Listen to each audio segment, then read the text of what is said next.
Thank you for the warm welcome, Lisa. I'm excited to be here to share about a part of healthcare that we all contribute to and are impacted by, and that is continuous improvement. The presentation is titled, Pulling Out All the Stops for Interdisciplinary Continuous Improvement, because the journey of using continuous improvement in healthcare is one that often has roadblocks and frequent stops, but it is not navigated alone.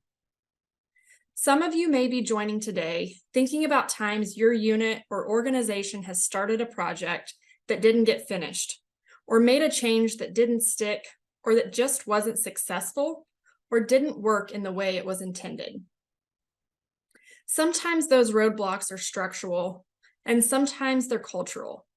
But no matter why they exist, we should always try to get them out of our way. If we take patient care seriously, if we care about our patient outcomes, and if we want to learn and grow as clinicians, then continuous improvement is something that just can't be avoided. In fact, it's something you're probably doing now, even if you don't have a formal name or process for what you're doing. My hope is that this presentation gives you a well-rounded view to the many facets of continuous improvement, that it gives you a better understanding of some terms and some of that jargon that often gets used in healthcare with little to no context.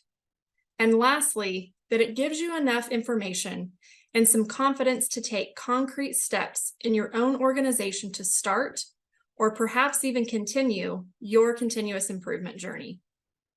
All of us care for vulnerable patients who represent our future. We owe it to our patients and their families to always work to be better. So we're going to take one little quick clover here before we hop on the continuous improvement highway. My disclosures include serving as an independent contractor for Dr. Brown's Medical, and I have no financial or no non-financial disclosures. Before we get too deep into things, let's formalize our objectives for our time together. We're going to be covering topics that will aid in being purposeful in our efforts to continuously improve. Just trying to get better all the time without a structure, without a way to measure improvement, and without a way to help others is not really improvement. It's luck. As we journey through this presentation, I want us all to recognize that it's easy to get caught up in the terminology and processes and lose sight of our focus as caregivers. I ask you to hold on as we begin our journey today with some foundational principles of continuous improvement. Our what, our how, and our why. Then we will shift to some methodologies to provide some tangible ways for you to implement change. The baby on board sign on each slide is a little visual reminder of our ultimate why, the patients and families we all serve. On the slide, you'll notice a bunch of curvy roads headed in all different directions. The roads have terms: research, evidence-based practice, process improvement, and quality improvement. Who has heard these different terms at their hospital but can be challenged with how they all work together? I know I'm not alone in that feeling, and it can feel like we are all traveling down different roads. But really, these roads are headed to the same destination, and that is delivering safe, quality patient care. What's going to get us there on purpose is continuous improvement. So what is continuous improvement? Well, continuous improvement is studying our practice and working to become incrementally better every time we do something.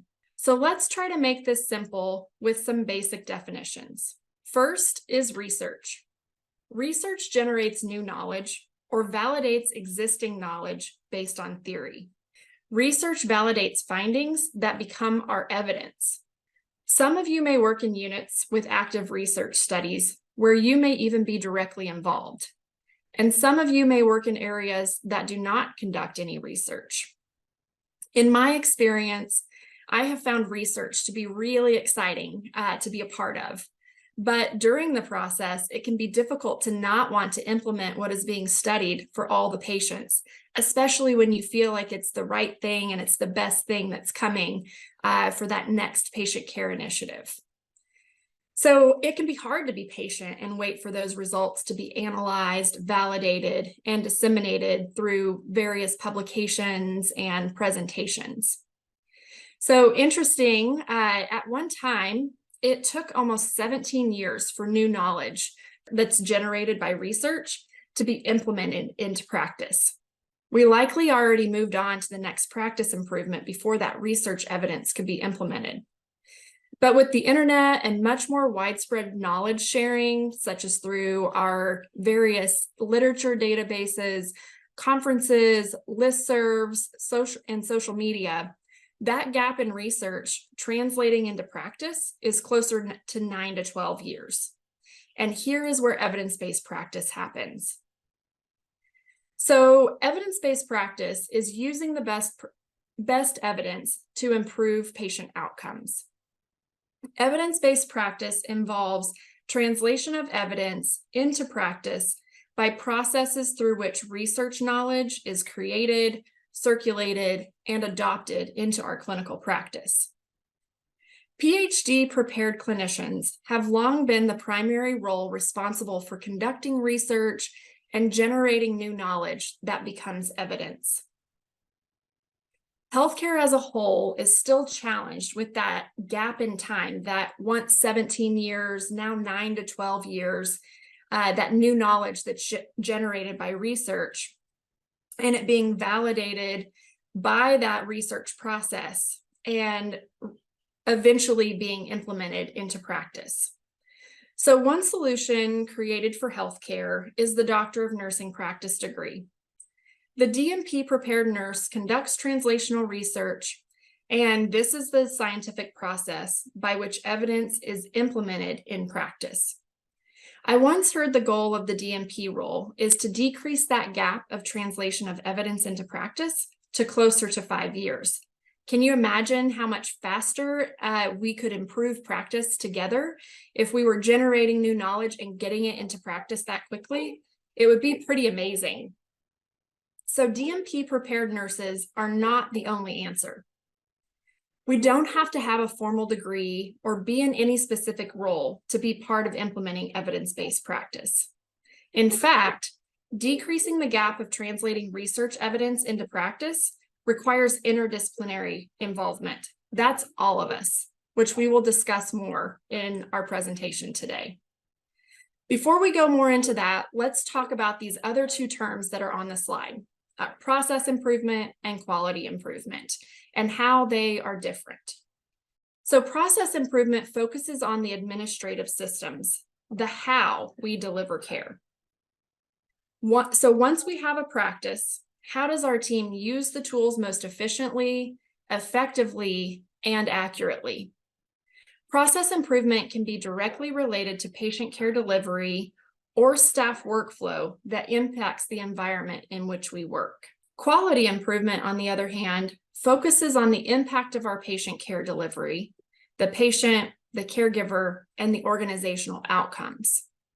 Quality improvement monitors the outcomes of our practice through data and helps flag where we have opportunities to improve.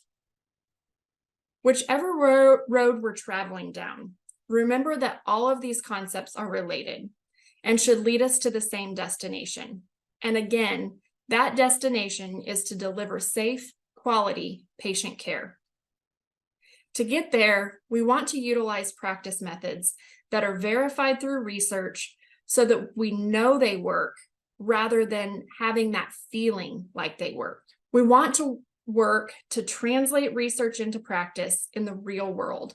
And finally, we want to objectively study our practice to make changes that will have an impact and then continuously repeat that cycle. But why do we even care about all these terms that we just covered? Enlightenment poet Alexander Pope was the first to coin the phrase, "To err is human, to forgive, divine." The quote acknowledges that humans are not perfect and that making errors is simply part of the human condition. In Linda Cohn's seminal work on healthcare systems, published in 2000, she carries Pope's quote into the future and into healthcare, noting that to err is human, recognizing that making errors, failing, and being imperfect are part of who we are. The author notes that as many as 98,000 deaths a year are due to preventable medical errors. These are predictable human errors, meaning we can expect errors to happen, but the nature of the error, how it occurs, is not. And are not always the fault of bad healthcare professionals, but instead, they are often the result of systems, the workflows, the environments, and how we work that aren't designed to limit the errors. Continuous improvement is based on this idea that we should all understand that none of us as individuals, and that no clinic, unit, hospital, or healthcare system has arrived at a point where care is perfect. What we can do is continuously study what we do and how we do things and make changes that will incrementally make us better and will make the care we provide safer, more reliable, and more effective. I can't stress enough that the reason we should care about continuous improvement is that we should all acknowledge that as humans, we are going to make mistakes, and that we should put a lot of effort into designing systems that make our errors less and less likely. If we aren't engaged in some form of continuous improvement, then we are settling for only being as good as or only ever being as good as we currently are, and only ever being as reliable as we currently are, and only ever delivering care as effective as it currently is. So what are considerations to be successful in continuous improvement? Well, first, we might want to consider that we want the changes we are making in the name of continuous improvement to actually happen. It is one thing to just tell the healthcare team to do something. It is something else entirely to be intentional about the steps taken to make sure a desired change is fully implemented. Continuous improvement assumes we are going to make changes in how we do things. If we make a change for no reason other than to change, if we make change without planning the change, if we don't seek to understand how to make changes stick in our organization, then we won't be continuously improving. Here is where teams become frustrated. We all recognize potential opportunities to improve, but if we never do anything about it, we either settle or become increasingly discouraged in the care we and our team provides for patients. The other option, and the best option, is to set out with a mission to always make care better, and that's where we truly improve. One consideration to take into account in continuous improvement is leveraging implementation science to make sure we are implementing change in the most effective way possible. So let's explore implementation science and its considerations on the adoption of evidence. So what is implementation science? Implementation science is the scientific study of methods and strategies that facilitate the uptake of evidence-based practice and research into regular, everyday use. Researchers study our practice and suggest changes that they believe will do many things: reduce patient stay, decrease morbidity and mortality, prevent the spread of infections, and much more. But that clinical research only relates to practice changes. It does not necessarily give us any information as to how we could make a change happen in our own environment. And that's what implementation science is. It is using the scientific method to study places where clinical change is successful and where clinical change fails, in effort to give us all who might lead change some guidelines as to what works and what doesn't. Implementation science is important because we want the changes we make to stick, and we want making change to be as painless as possible. By using implementation science, we can take what has worked and has been studied in other areas and use that knowledge to give us an advantage when trying to implement change at our own hospital and in our own units. Implementation science gives us three things that help us successfully implement change. The first is knowledge of what really works. Scientific study lets us know what has worked and has actually been verified. It keeps us from having to try things based off only a hunch or a feeling it will work. A hunch or a feeling might be important, but it is usually not where successful change begins. Second, implementation science gives us tools to use in our own hospital. Knowledge without tools to get the job done is not useful. Implementation science not only studies successful implementation, it also produces terms, definitions, and tools that are common knowledge for all of us to use in our implementation process. And third, implementation science gives us tools to be used again. If we use implementation science as the groundwork for change, we will document what works and doesn't work. This is where the magic actually happens, because your clinic, your unit, your hospital, or your whole healthcare system will be able to use the baseline tools of implementation science to create plans that will work better and better within your organization as time goes on and as you make more and more changes. Of course, every clinic, unit, hospital, and healthcare system is different, which means as a change agent, you will have to take into consideration the idiosyncrasies of your own organization. What that does not mean is that the studied and validated methods of implication won't work here, which is something you might hear if you're trying to implement something new or even something that was previously introduced but not well adopted. Here is where timing and readiness for change becomes important. Let's discuss more about the how of implementation. Implementation science gives us a roadmap that increases our odds of arriving at a destination safely. Implementation science differs from intervention research in that it focuses on the strategies used to implement evidence-based practices rather than on intervention effectiveness. Typical implementation science areas of focus include 4 components. First is the aim. This is where we evaluate an implementation strategy. So for example, how are the policies and procedures and education supporting the change in practice? Second is the intervention.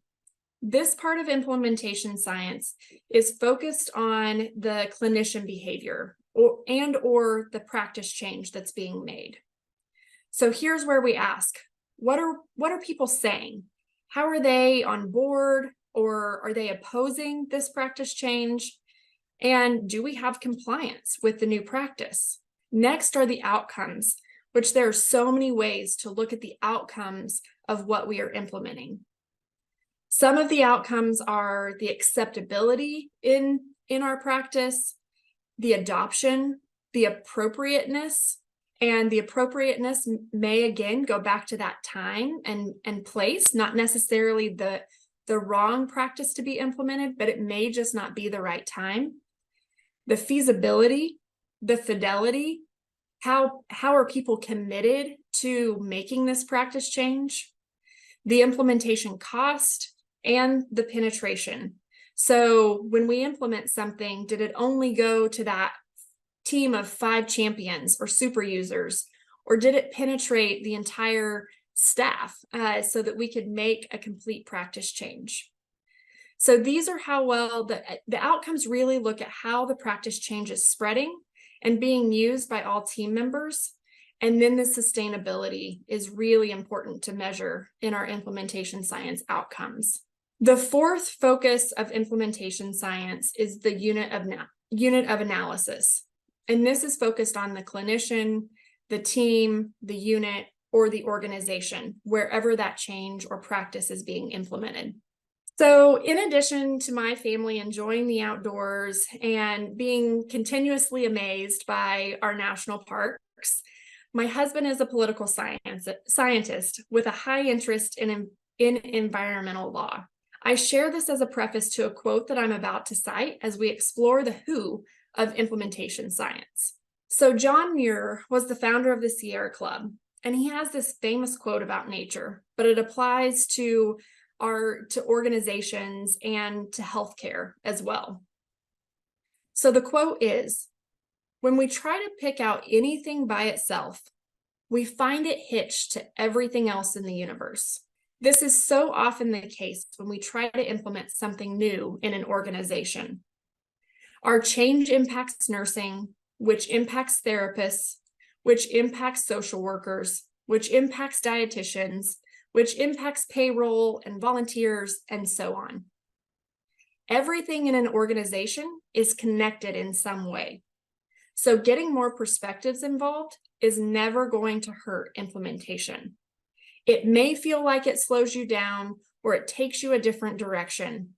But again, our destination is to deliver and improve how we deliver safe, quality patient care. So involving others in our journey is what is going to get us there the best way possible.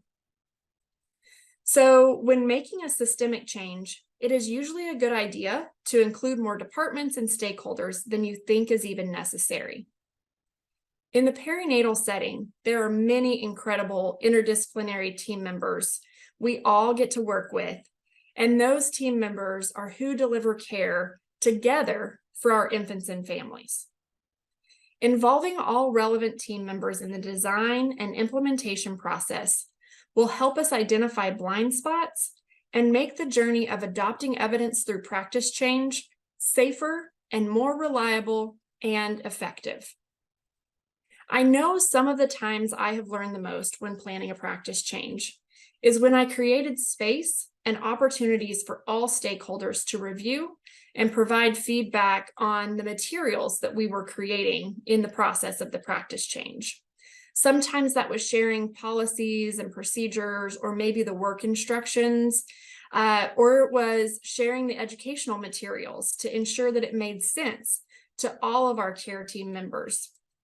Even if the care team members were not directly responsible for a practice change, their awareness and their input often supported and often supports how we effectively implement change. Any of the tools our teams use and rely on to deliver care should not be developed in silos. The rich discussion that surrounds those opportunities are incredible for learning and ultimately aid in successful implementation and adoption of a practice change. It also helps us build relationships along the way. We will talk more about how to engage all stakeholders through relationships and communication in a few moments. So now that we can acknowledge that adoption of evidence is influenced by the methods and strategies of change, let's identify some key change strategies, including change management and change leadership, and the differences between the two. Change management is a systematic approach to dealing with the transition or transformation of an organization's goals, processes, or technologies. The purpose of change management is to implement strategies for effecting change, controlling change, and helping people to adapt to change.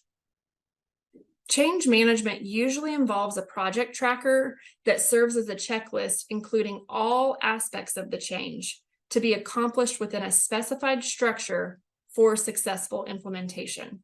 We've all probably used some sort of checklist as we're implementing something, implementing a new change, or maybe implementing a new product to make sure that we are most successful and hit the mark on everything that needs to happen to successfully adopt that new change.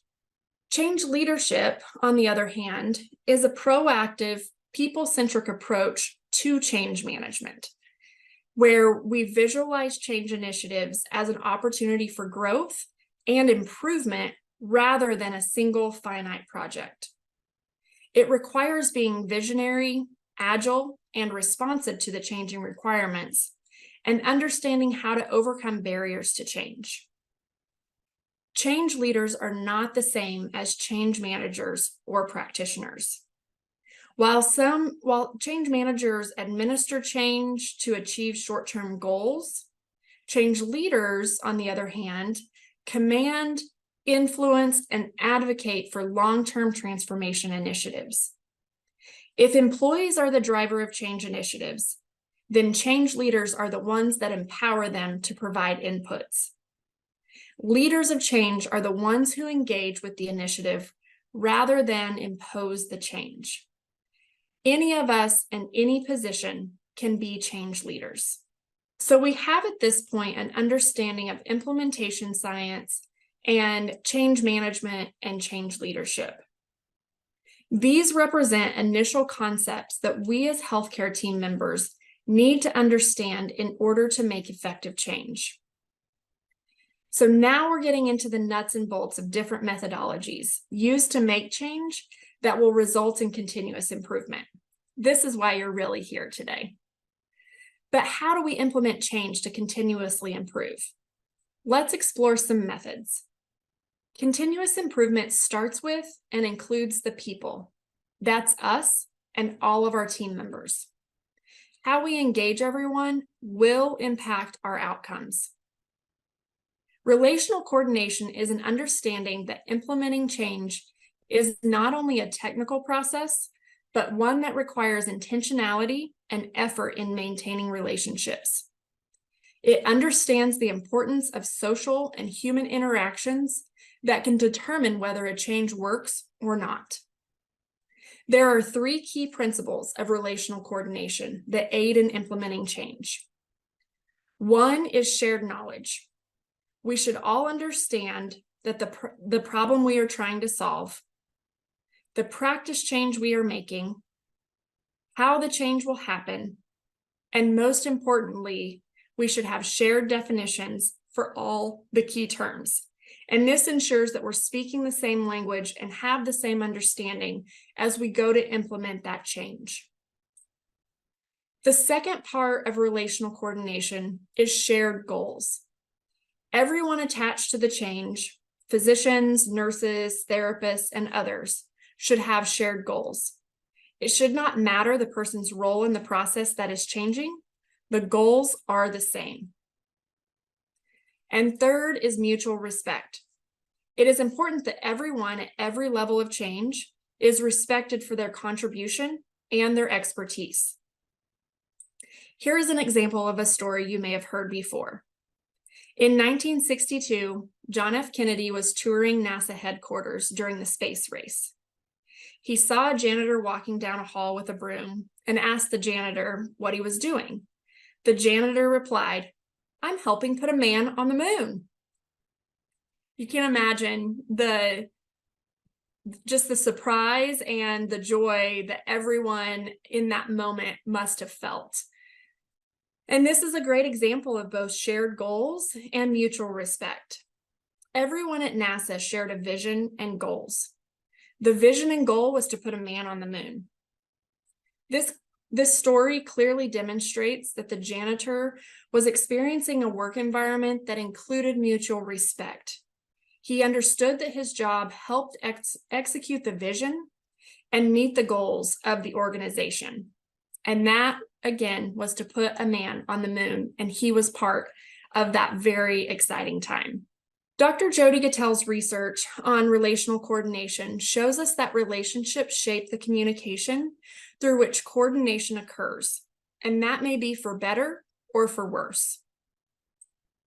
To use relational coordination to achieve success, it is important to communicate with stakeholders frequently, probably more than we want to at times, in a timely manner. This is before things happen or as soon as you realize a change needs to be made. Our communication must be accurate. This is where we need to keep communication simple, so there's less room for interpretation. And lastly, communication should use language that is focused on problem solving, not focusing on errors or punitive language. Again, we're all in this together to make our care better in the safety and quality of the care our patients receive. Interdisciplinary rounds that occur in many neonatal ICUs are using relational coordination, or could benefit from more intentional efforts on the relationships to shape the communication and the ultimate coordination of care delivery. So we touched on evidence-based practice early in the presentation. We were going over the basic definitions, but let's explore it deeper here. Evidence-based practice is using the best evidence to improve patient outcomes. Evidence-based practice involves translation of evidence into practice by processes through which research knowledge is created, circulated, and adopted into clinical practice. Evidence-based practice includes utilizing clinical experience, scientific evidence, and patient values to impact our practice. Evidence-based practice is not dogmatically following scientific evidence. Just like we discussed for implementation science, it is important to use your clinical experiences and the experiences of your team when making decisions. Equally important is taking into consideration the patient experience and even individual patient values when implementing a new or different practice. Any one of the circles alone is not enough to successfully make change. We cannot simply rely on experience or do things because that's the way we do it here. And likewise, we cannot make a change that runs counter to everything we and our team have learned as clinicians, at least not without significant education. Just because the literature says it might work, or because it is something that patients want. You need an alignment or close to an alignment of all three for implementation of evidence-based practice to work. This is what I like to call the sweet spot of evidence-based practice. So I've provided a simple breakdown on the right side of the screen here of the steps of evidence-based practice, which include, first, defining the opportunity for improvement. Once a need to change is identified, the problem or opportunity must be clearly defined so a team stays focused through the process. One way to construct a well-built question is to use the PICO model. PICO stands for patient, population, intervention, comparison, and outcomes. The second step is to collect and appraise the literature. With a clearly defined question, literature can be collected and critically appraised with the team. Next is implementing the change. A plan for change is designed and implemented with evidence, clinical experience, and patient values in mind. Next, we monitor outcomes. The metrics for impact are included in the plan, and outcomes monitored for the specified time frame and then ongoing. That's where our continuous evaluation and improvement come in later in the evidence-based practice steps. And last, we share results. Disseminating results, whether it's internal, external to our organization, or both, is a key factor in how we continuously improve as individual teams, units, organizations, and healthcare as a much greater whole. Sharing our learnings allows us to celebrate and recognize our successes and helps others gain insight from our learnings. And really, last, and it's the step that never ends, is we continuously evaluate. This is the process that never stops, as we must continue to reflect on the process itself, how we implemented the change, and its impact on the quality of care. So you will have access to this presentation, and this slide has some extra resources for evidence-based practice. Two of the most well-researched models that are currently used in the hospital setting are the Iowa and Johns Hopkins models. There's also a legacy model that is still used today, which is known as the ARC. This stands for Advancing Research and Clinical Practice through Close Collaboration. And lastly, the American Speech and Language Hearing Association, Evidence-Based Practice. All of these are linked here for you. These links will take you to a resource for each model that provides a much deeper discussion of what EBP is. And each of them includes decision trees and technical guidance on implementing evidence-based practice into your clinical practice. Please know that no single model can meet the needs of every organization and every patient situation. So let's break these steps down further and walk through an example of evidence-based practice in neonatal care. Evidence-based practice changes start with a trigger. That's either new knowledge, such as national guidelines or new evidence, a practice learned by reading an article or attending a conference presentation, or that trigger might be a problem. A problem can be unit quality data, such as the data showing a length of stay that's longer than the national benchmark. So let's use cycled lighting as an evidence-based practice example. For cycled lighting, our triggers might be attendance at a conference where we attended a presentation about sensory environments in the NICU. Our unit has well-followed procedures for positioning and handling, but the presentation we attend also discussed lighting. You think about your unit's practice and realize there are inconsistencies in lighting practices. Neurodevelopmental outcomes are linked to many different components, including the sensory environment we provide for infants and their families. So, to define the problem, we develop a PICO statement. Our PICO statement is, for infants in the NICU, does cycled lighting compared to unstructured lighting improve growth, respiratory status, and length of stay? As you can see here, our population are infants in the NICU. Our intervention is cycled lighting. Our comparison is the unstructured lighting or variations in how light is used in our unit. And our outcomes are growth, respiratory status, and length of stay. The initial step of an evidence-based practice project also involves determining if the identified opportunity for improvement is a priority for the patient's team, units, and organization. Identification of an opportunity to improve doesn't mean it's the right focus to be implemented at this time.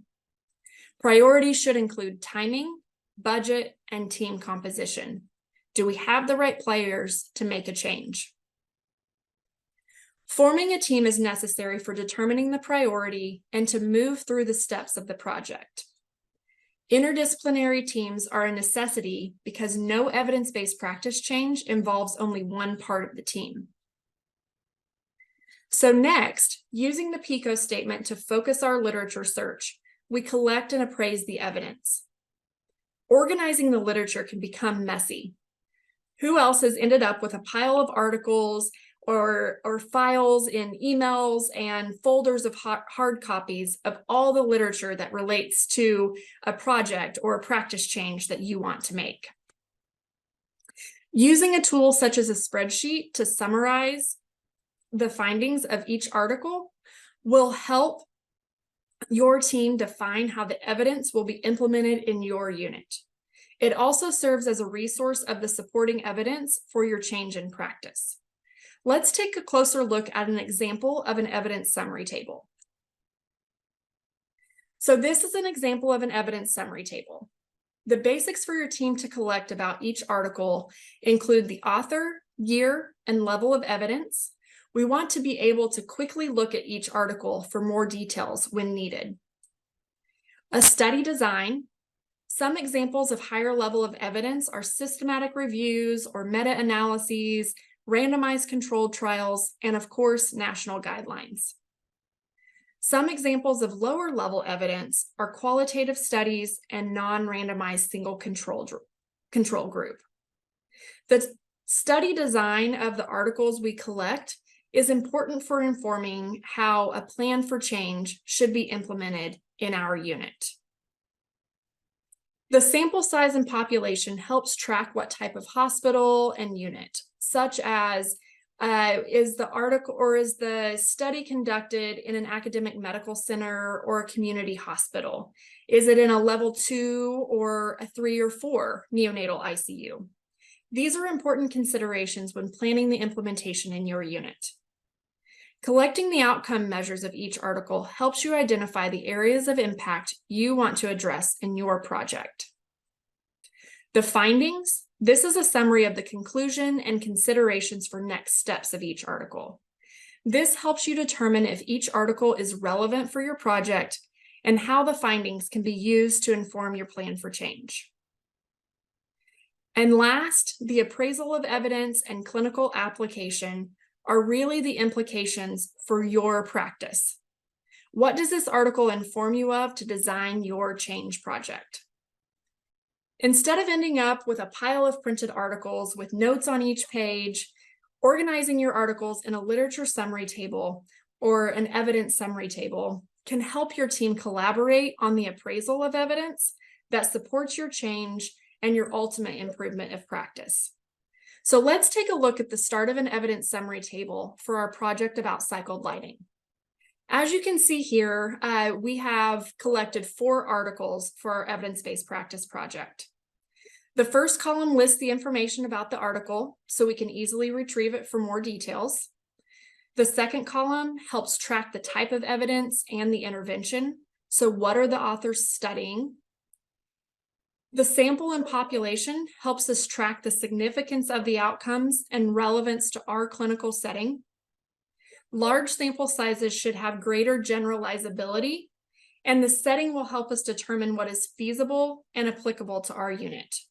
For example, what different resources does a level 4 unit described in a study use that maybe our level 2 unit that we're currently working in may need to modify to be successful?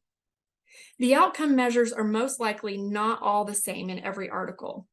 So tracking the outcome measures can help our team determine what outcome measures are relevant and achievable for our project. Next are the findings. Capturing a short summary of the findings serves as a reference for the rationale that supports our evidence-based practice project. And the last column is really our implications for practice.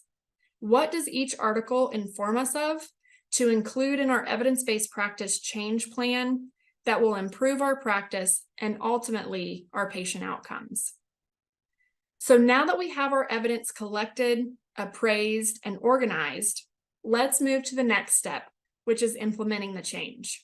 Implementing the evidence-based practice change involves first piloting the change to tweak with inputs from clinical experience, patient values, and the evidence.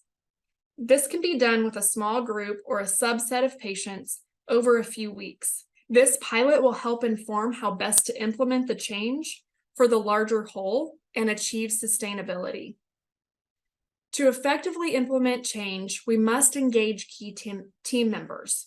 This is beyond our implementation team that's been together that developed the PICO and did the appraisal of the evidence and is designing the implementation plan. So when we engage key team members, we should consider what bedside team members or those implementing the change are interested and are willing to not only try this new practice change, but also give us honest feedback, and who will commit to following through so that the adoption of evidence is successful. To effectively implement change, we must also develop tools for our team to use. This might be policies, procedures, protocols, or work instructions. And for our example, the cycled lighting, this might include modifying documentation and creating bedside tools. Next, we also need to create an evaluation plan. So for our example, we will include the following in our evaluation. We're going to monitor compliance and patient outcomes. For compliance, let's say our developmental committee is committed to conducting 50 audits per month. These audits are going to include measuring the lighting level within the targeted range and monitoring if the scheduled lighting changes are being followed in the unit. And also a more direct patient impact, our developmental committee members are going to observe stress signs and a specified list of physiologic responses within the specific lighting levels that are used during care. For the patient outcomes, we're going to look at time to full feedings, weight at discharge, and length of stay. We'll follow this long-term with our unit data. To implement change, we must also develop and deliver education. Some practices have pre-made educational resources that your unit can purchase, and some you may have to create your own from scratch. Even if there is an educational program that can be purchased, the team will need to create material specific for their unit. Here is where we involve those informal positions to educate, as well as our creative team members to create and deliver education that is memorable, meaningful, and even fun. For cycled lighting, our education might include an experience where staff members look directly at ceiling lights at the varying levels to personally experience the effects of the different intensities of light. Kind of fun and interesting, and also encourages our team members to think about that environment in which we're providing care for these tiny humans. And the last part of implementing change I will talk about today is promoting adoption of the evidence-based practice change. This is where we communicate. We must use many forms of communication. We can create poster boards. We can provide unit leaders talking points for shift huddles so that if one of our team members or one of our champions is not present, it can be carried forward in the conversations throughout all shifts. Those talking points might also be used for staff meetings and more. We also can discuss during interdisciplinary rounds, keeping that topic fresh and in front of everyone and giving our team members the opportunity to ask questions. This promotes successful adoption into practice. And it also, by communicating and giving this information and the power of knowledge, we empower our fellow staff, and we can empower our parents to follow new procedures and ask questions. Once we implement the change, then we immediately begin monitoring the results. So when creating our evaluation plan during the implementation phase, we identify the process and outcome measures that determine if our evidence-based practice change is successful and has the intended impact. For our example project of cycled lighting, we identified the following measures. The process measures, we look at the compliance of practice. This is where our developmental committee is conducting 50 audits per month, measuring the lighting levels and if the scheduled lighting changes are being followed. For our patient outcomes, our developmental committee is also contributing with auditing the observed stress signs and physiologic responses during our care and noting the light levels at that time. And then our long-term data, our long-term patient outcomes that we ultimately want to impact is monitoring the time to full feedings, weight at discharge, and length of stay. So what does monitoring outcomes help us do in the implementation of evidence-based practice? Well, it helps us identify areas where we might need to modify our process of how the practice is implemented and followed. It also helps us document the impact of the practice change. And ultimately, it helps us communicate our successes and opportunities to modify for improvement that promote buy-in and compliance. So the last step of evidence-based practice implementation is to share results. No matter what the outcome of our project, results must be disseminated for communication and continuous improvement, because this is how we learn as individual teams and a larger healthcare community. Dissemination of results should occur internally and externally. Internal dissemination may be through email, simple updates of how the project is going and the impact of our care. Staff meeting updates, this is where we might want to talk about the compliance and how we can continue to improve. And unit bulletin boards. Sharing our results is a way to recognize the whole team's contribution and provide support for sustainability of the new practice.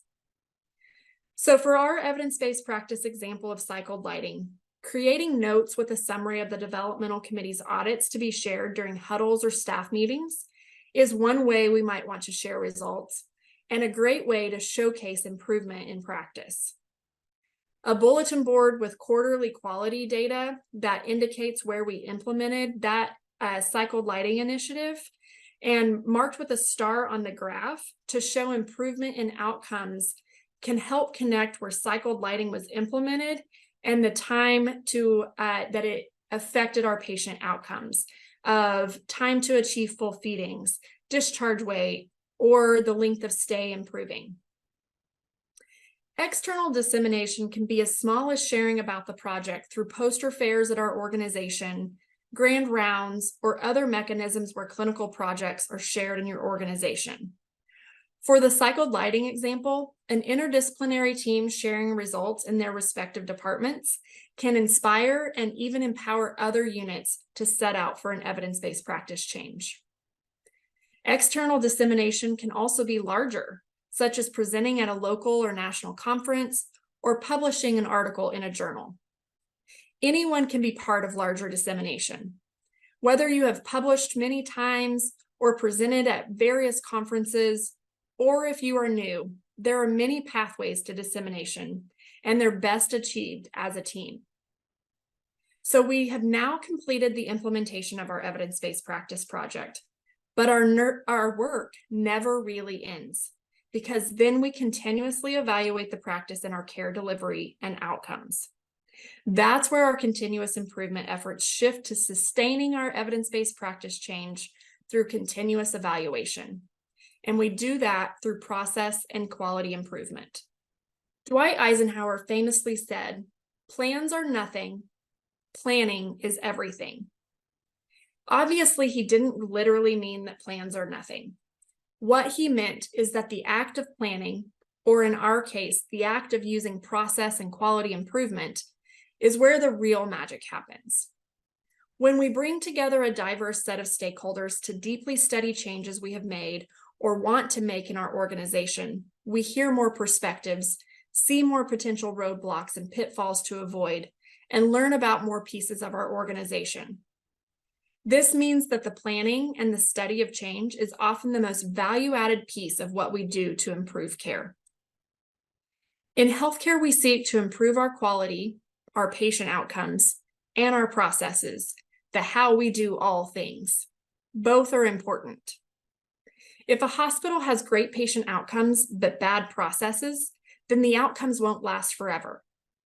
Quality improvement is the framework used to systematically improve our care. Quality improvement seeks to standardize processes and structure to reduce variation, achieve predictable outcomes, and improve outcomes for patients and healthcare. Process improvement, on the other hand, works to make processes easier, quicker, more accurate, and safer so that all of us who are involved in patient care spend more time and effort actually caring for our patients, all right where we want to be. There are many models of process and quality improvement. And like evidence-based practice, no single model can meet the needs of every organization and every patient situation. One improvement model that I want to focus on with you today is agile methodology. I've spent a considerable amount of time in my career implementing change in practice and learning the best ways to achieve effective and sustainable improvement. I used to be focused on having every piece as perfect as could be, which sometimes or almost oftentimes delayed implementation of a project. When I learned Agile and integrated it into my project management toolbox, I saw greater engagement of everyone involved, faster implementation and adoption, and the impact of change was better sustained. I have found understanding and adopting the principles of Agile to be the most effective way to make process changes that last and that actually improve processes in a way that benefits both clinicians and patients. That's why I've pulled this model out for us to explore more during this presentation today.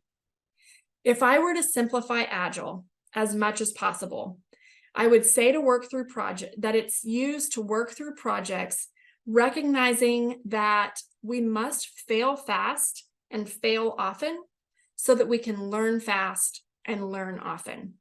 Agile methodology is planning and implementing change with a growth mindset. So let's take a moment to break down the steps of Agile in healthcare. Dream big, start small, move fast. With Agile, we start with 3 simple and honestly quite fun steps for a team. First, we dream big. This is where our team gets to brainstorm the ideal state. There's no red tape and there are no limits in this stage. Second, we start small. So we break down that ideal state into achievable, smaller steps. And third, we move fast. Here is where our team makes bite-sized changes to test, usually over 2 to 4 weeks, and continuously evaluate for adoption into practice. Agile revolves around iterative development, which calls for taking a larger process and breaking it into smaller chunks. A project team focuses on these smaller chunks in what are known as sprints, using meetings called Scrum to quickly brainstorm and create solutions to challenges. This is where the dirty work happens, to clear out the noise and identify the details that matter for our patients, for our team, and our care delivery. The emphasis of Agile is on moving fast. Moving as fast as possible toward a solution without sacrificing quality, but also recognizing that perfection cannot be attained and that feedback from users will lead to improvements in future iterations. The goal is delivering a minimal viable product, a solution that adds function and value to today. Agile works best if there is a measurable goal to be reached. For example, achieving consistency in the bottle nipple or bottle system used among caregivers, improving the accuracy of a unit's overall newborn screening collection, or following a newborn hypoglycemia protocol. The best practice is to start with the goal, which should involve a benefit to patients, and then work toward finding the best path to accomplishing that goal. For our cycled lighting example, Agile could be used to address non-compliance with cycled lighting. Perhaps our team decides to conduct spot audits at 6, 9, and 12 months after implementation. And these audits show that our lighting levels and scheduled light, dim, and dark cycles are not being followed. We use Agile during a staff meeting to discuss the ideal state. This is where we're dreaming. So the team identifies that ideal state would include tools to help with the compliance of cycled lighting. To start small, the team identifies the following to help achieve the ideal tools for cycled light, which includes signs that remind the team when to dim the lights, new incubator covers, and dimmable light switches. To move fast, we can create bedside signs or signs for the whiteboards so parents can help us with the light levels coordinated with the time of day. Also, to move fast, we can submit proposals for new incubator covers and installation of dimmable lights at every bedside. Agile methodology does not replace evidence-based practice and instead should be used to complement how practice change is implemented, iterated upon over time, and sustained. And the best way to never stop improving is to learn continuously. What have you learned recently that could be implemented to improve care in your unit? Did you learn about a new practice or product at a conference? Did you read new guidelines or a systematic review that warrants a change in practice? Did you review quality data that needs attention? These are all ways we learn and identify opportunities for improvement in our clinical practice. As we put together everything we've journeyed through today, I'm going to wrap up with a charge to everyone. I want you to go back to your unit, your clinic, your hospital. Study what you're doing and find one area of opportunity to improve. It doesn't have to be something major. Consider the evidence you find through a literature review that might lead your unit to making change. Consider how you would measure whether your changes worked and the impact on patients and caregivers. And finally, talk with someone about how to get this journey to improving started. So if you're ready, I encourage you to go back to your units with an identified opportunity for improvement, gather a team, and make a plan for change. Each of us are responsible for continuous improvement, and you can be a driver of our journey to achieving safe, reliable, and effective care. Thank you for your time and attention today. If you want more details about any of the concepts we covered, resource toolkits, or even a little motivation for your own continuous improvement efforts, please contact me. Thanks again. Now I think we have some time for questions. On a unit where this was, therapists were assisted in this, and ideas for therapists of how they can do more of this since it's so essential. Yeah, great question. Just like we talked about in the presentation, the work of continuous improvement is a team, and we all contribute something. And the productivity is a challenge for all of us, especially those the therapy billable hours, as you're asking about. So what I have found that works is providing opportunities and also seeing the small opportunities that are contributing to improvement in practice. Maybe it's demonstrating something at the bedside or taking advantage of those conversations during rounds, or when you're providing patient care at the bedside and you're talking with a couple of other team members. You're still providing patient care and giving that patient the attention they need, but you're able to have the dialogues that need to happen to move practice forward, and just the continuous generation of ideas. And then also taking the opportunities to participate in that extra staff meeting where the interdisciplinary team is gathered. It may require some extra time outside of our billable hours, but it's so valuable when we can contribute and see the results of what we are doing to improve practice. And it doesn't have to be big. And that's what I loved when I started learning about agile methodology and using it. We don't have to make big changes. It's the little things that really matter. And for those that are working in the productivity constraints, celebrating those small wins will keep us going and hopefully reduce that frustration of feeling like I can't achieve this thing that I want to do because I have to chart or I have to mark this billing component of what I'm doing. Does that give some ideas or help address the concern? I think that's great practical advice, but also just encouragement, and you can do this, it's just encouragement for everyone and some practical application. So thank you. I think, it's a little bit after the hour, so we have time for one more question. What do we do when people have just one article? So someone gets really excited about one single article and wants to change the whole unit with it. But what is your advice for that when that happens? Yeah, so this is common. We get really excited about that one journal article and we want to make a change. And I would encourage if we have that one article, or if that one article is being presented to us as the ultimate change maker, see it as that idea generation, that trigger that we talked about for evidence-based practice. So we start with that idea, that trigger, and then the next step of evidence-based practice, or one of the next steps, is determining if it's a priority for our unit. So while we're determining if that is a priority, we're going to look at our data. What is our outcome? What are our outcomes showing, or what are our processes showing? Do we have variation in that practice that the article is about? And then as we move through the evidence-based practice steps, then we will collect more evidence that will support a change in practice, or may determine it's not the right time, or we don't have enough evidence to make this change. Let's keep our eye on this and tuck it away and work on something else for the time being. And that's how we continuously improve.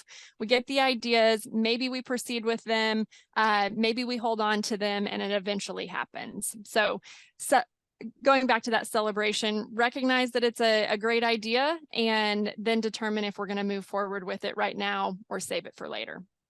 Great.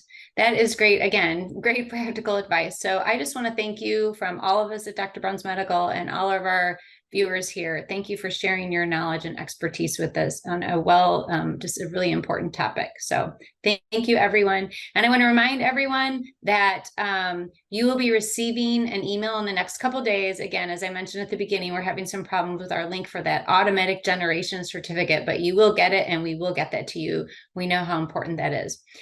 So really quick before we go, we've talked so much today about culture change and just about evidence-based practice. And we want to remind you about the Dr. Brown's Medical Infant-Driven Feeding program, and that it is an evidence-based practice that we can incorporate shared knowledge, and it is a systems for change in your NICU. I know someone at the beginning talked about they were trying to implement infant-driven feeding. So if you want more information about how to incorporate this specific change in your unit, please contact us at medinfo@drbrownsmedical.com.